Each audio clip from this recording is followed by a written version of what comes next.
for the first time ever, are going to win their own championship titles. They have dethroned the era of legends. They are your new rising stars of Oceania. One of my favorite parts of international events is VOD reviewing and learning about teams I didn't watch as much throughout the year. If you've been following this channel, you know I've previously published VOD review content, but this MSI I'm trying to do more condensed videos with a TLDR starting with Pool 4 seeds. I'm going to use this video to give my key takeaways for LCO's Orbital, CBLOL's Red Canids, and LJL's Detonation FocusMe. I will try to include information on team tendencies, players to watch, especially players to watch, and some insights I gained from talking to regional experts or even members of the teams themselves. First up is LCO's Order. I haven't really finished all of my VOD reviews yet, but at the moment I wouldn't be too surprised if I ended up ranking the blast of all MSI teams. This video isn't really about flaming them though, so I'm just gonna give you some things to look out for as a viewer if you want to be a fan of this team. Order prioritized Red side a lot in playoffs, and they really liked Leona. They usually paired it with something like Lisa and Viego that can skirmish really well, and did this one too. Going for Leona so often made their early lane phase a bit weaker, but gave them a lot of strong potential in terms of 3v3s on the bot side, so much so that I started to wonder if Order actually put that into their thought process, since they would have Kevy path down, even if bot didn't get prio, just to match in terms of the counter gank. When I asked Order jungler Kevy about this himself, he just kind of thinks the combo is really good, and they didn't have an intentional strategy around it, but he was usually in the right place at the right time, and one of the only games that I saw them lose was because the other jungler matched really effectively and managed to outplay. But it wasn't just the counter ganking that was interesting about Kevy. The team seems to play around him in general. From having watched a lot of his VODs in offseason between 2021 and 2022, I already knew had a reputation for full clear AP champions like Evelyn and Diana, which were really strong for Order playoffs. Kevy says he doesn't think that the team lost a single Evelyn game in scrims or on stage in the split, which is probably why that champion is so highly prioritized for Order in particular. That ended up being a huge focus in their playoff pick and ban phases as well, and it just ended up being a huge boon to this roster that Kevy basically just mechanically outplayed all of the junglers on offer. I think he's probably one of the best players in Oceania that hasn't found an NA Academy spot yet, so he's for sure my player to watch for this. Probably one of the more interesting things about Order's early game, and why Kevy pointed out that he was really happy that they were able to play more of these Lee Sins and Viegos and less about these farming junglers, was that they would actually opt out of early fights in order to get Kevy farm on top side and enable him to evade more, which I thought was very cool to watch, but that's probably where the interesting macro elements of Order end. Most of LCO macro consists of pushing out 3 lanes at once, everyone grouping mid, face checking areas of Fog of War, and the strongest level 6 wombo combo comp winning. So if you're able to have good team fighting and have a strong level 6 jungler, you're probably going to win the game. Despite the fact that Order are not the most strategically advanced team at MSI, they still have a very interesting story and a lot of reasons to root for them. As someone who scouted a lot of their players in offseason, it's worth mentioning that Order looked a bit like an LCO super team on paper. Kevy is easily the team's star, but other players like Kise and Puma have come up over and over again in an offseason prospect search that made me think that, this team was supposed to be very good. Despite that, they didn't start out strong at all during the split. In fact, some of the casters have even pointed out when I talked to them that they were quite bad, actually. But that's why Kevy says he really wants people to realize how hard everyone in the team worked this season.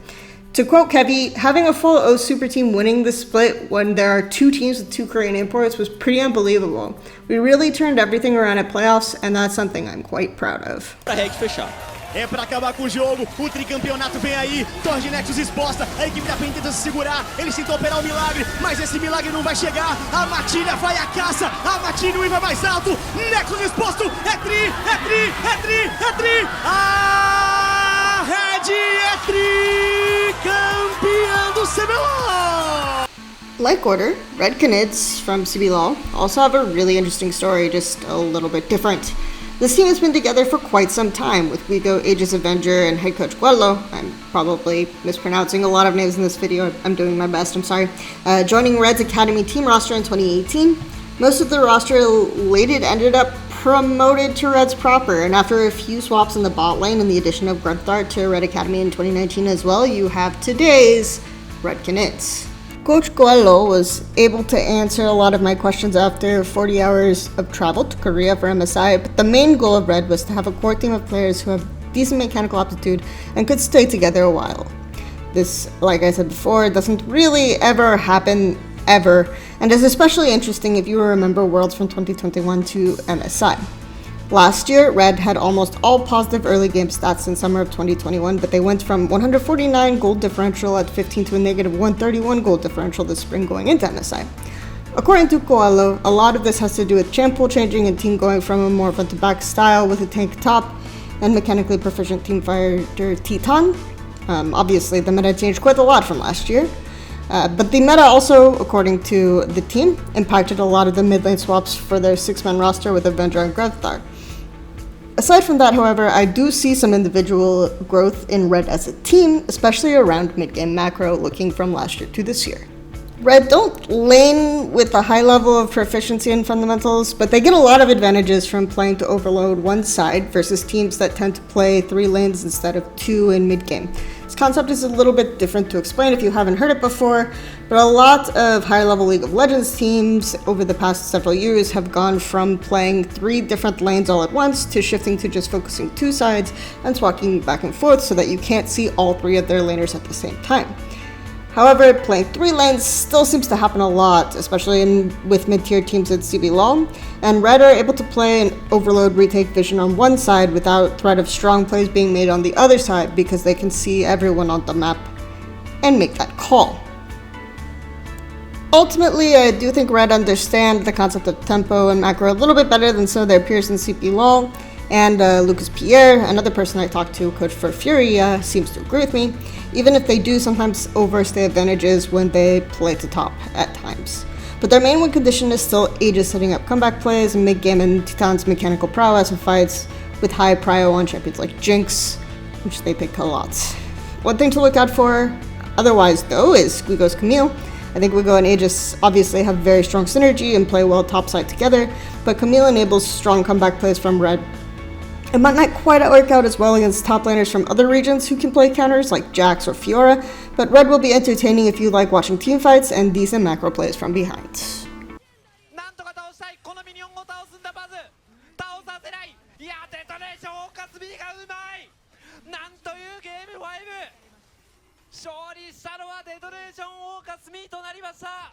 At the time of recording this, I haven't started my VOD review of Pool 3 teams, but it feels really weird that DFM is in the same group as Red and Order. If you watch MSI or Worlds, you probably remember this team. They've consistently kept Udapon and Evie some of the best players outside of major regions. I swear Evie would already be a top 5 top laner in LCS, and I swear this guy keeps getting better. On top of that, they have a much more solid understanding of relevant timers for objectives, matchups, and compositional win conditions. I talked to Nymaera, Mega LJL expert, and currently LEC caster, and he didn't recommend I watch regular season games because DFM are just so far ahead of their competition. But even watching them against a team like B3 Esports that didn't win a single game this season, they had a lot of discipline to wait and execute plays on Rise Level 6 windows and just play matchups logically. Plus, Evie slaps. The biggest mystery to me with DFM is how they are so far ahead of their opposition in their region. They boast an average 3,800 gold lead at 15 minutes, and they dropped 4 games their entire domestic run. Their head coach Kazu, who speaks fluent English by the way, also impressive, told me it's just a major advantage having players who can play Korean solo queue at a high level and being able to scrim against Chinese, Korean, CS, and PCS teams. But he also added that his players just have a really focused mindset for scrims. They treat every game with at least 80% focus as if it's a tournament game, and I think you do have to have that level of discipline and concentration to be that on top of improving and pushing the envelope in LJL. Honestly, to me as a former coach, it's just really ridiculously impressive. If you remember them from last year, you might think that it will be worse because their mid laner Arya was a huge highlight, and he is no longer on the team. While I would argue Yaharong isn't as good, Harp, their new support, is such a treat to watch. He aggressively pushes the envelope on tempo for good ward timers, plays 2v2 on mages as well, and is unafraid of taking good map control on champions like Karma. I've seen LPL supports just oink mid on these champions and not move at all, so it's just really refreshing. Kazu also says that DFM's playstyle is a little bit of a mix of LCK macro and LPL aggression, which I agree with, so I'm probably just going to be a major DFM fan this event, and I'm inviting you to join me.